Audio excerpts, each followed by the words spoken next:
നമസ്കാരം. ആദ്യമായി ഏവർക്കും എന്റെ ശിശുദിനാശംസകൾ. ഇന്ന് നവംബർ 14 സ്വതന്ത്ര ഇന്ത്യയുടെ പ്രഥമ പ്രധാനമന്ത്രിയായിരുന്ന പണ്ഡിറ്റ് ജവഹർലാൽ നെഹ്റുവിന്റെ ജന്മദിനം. എഴുത്തുകാരനും പ്രഭാഷകനും രാഷ്ട്രീയ ചിന്തകനുമായിരുന്ന അദ്ദേഹം കുട്ടികളുമായി സംവദിക്കാനും അവരുമായി ഇടപഴകുവാനും സമയം കണ്ടെത്തിയിരുന്നു. കുട്ടികൾ അദ്ദേഹത്തെ സ്നേഹപൂർവ്വം ചാച്ചാജി എന്ന് വിളിക്കുന്നു.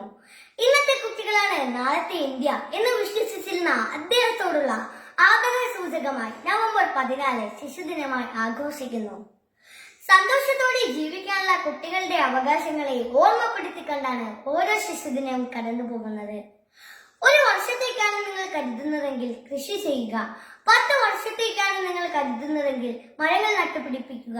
ഒരു നൂറ്റാണ്ടിലേക്കാണ് നിങ്ങൾ കരുതുന്നതെങ്കിൽ കുട്ടികളെ നന്നായി വളർത്തുക. നമ്മുടെ പണ്ഡിറ്റ് ജവഹർലാൽ നെഹ്റുവിന്റെ വിശിഷ്ടമായ വാക്കുകളാണിവ. എത്രയോ മഹത്തായ കാര്യമാണ് അദ്ദേഹം എത്രയോ വർഷങ്ങൾക്ക് മുൻപേ പറഞ്ഞു വെച്ചത്. ഒരു നൂറ്റാണ്ടിന്റെ സമ്പാദ്യമായ കുട്ടികളുടെ ആരോഗ്യവും വിദ്യാഭ്യാസവും മെച്ചപ്പെടുത്തേണ്ടത് നമ്മൾ ഓരോരുത്തരുടെയും കടമയാണ്.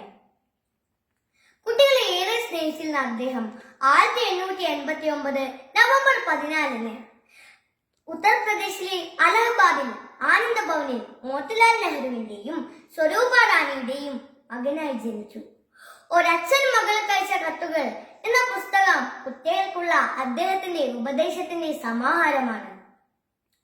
സ്കൂളുകളിൽ സമ്മേളനങ്ങൾ നടത്തിയും കുട്ടികളുടെ പ്രധാനമന്ത്രിയെ തിരഞ്ഞെടുത്തും നമ്മൾ സന്തോഷപൂർവ്വം ശിശുദിനം ആഘോഷിക്കുന്നു. കുട്ടികളാണ് ഒരു രാജ്യത്തിന്റെ യഥാർത്ഥ ശക്തിയും സമൂഹത്തിന്റെ അടിത്തറയും എന്നായിരുന്നു നെഹ്റുവിന്റെ അഭിപ്രായം. ഇന്ത്യയുടെ സ്വാതന്ത്ര്യ സമര ചരിത്രത്തിൽ ഗാന്ധിജിയോടൊപ്പം തോളോട് തോൾ ചേർന്ന് പ്രവർത്തിച്ച നമ്മുടെ ചാച്ചാജിയാണ് സ്വതന്ത്ര ഇന്ത്യയെ നയിക്കാൻ ഗാന്ധിജി നിർദ്ദേശിച്ചത്.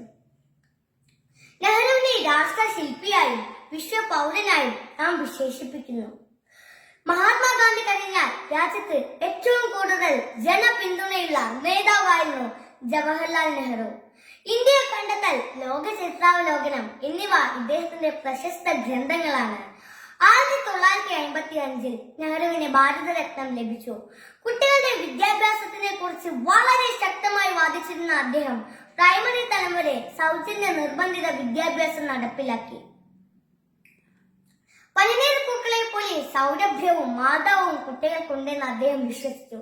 എങ്കിലും ഇന്ന് ഒരുപാട് കുട്ടികൾ ചൂഷണത്തിന് വിധേയമാക്കപ്പെടുന്നു. ബാലവേലയ്ക്കും മാനസികവും ശാരീരികവുമായ പീഡനങ്ങൾക്കും ഇരയാക്കപ്പെടുന്ന കുട്ടികൾ ഇന്നും നമ്മുടെ ഇടയിലുണ്ടെന്നത് വേദനിപ്പിക്കുന്ന ഒരു യാഥാർത്ഥ്യമാണ്.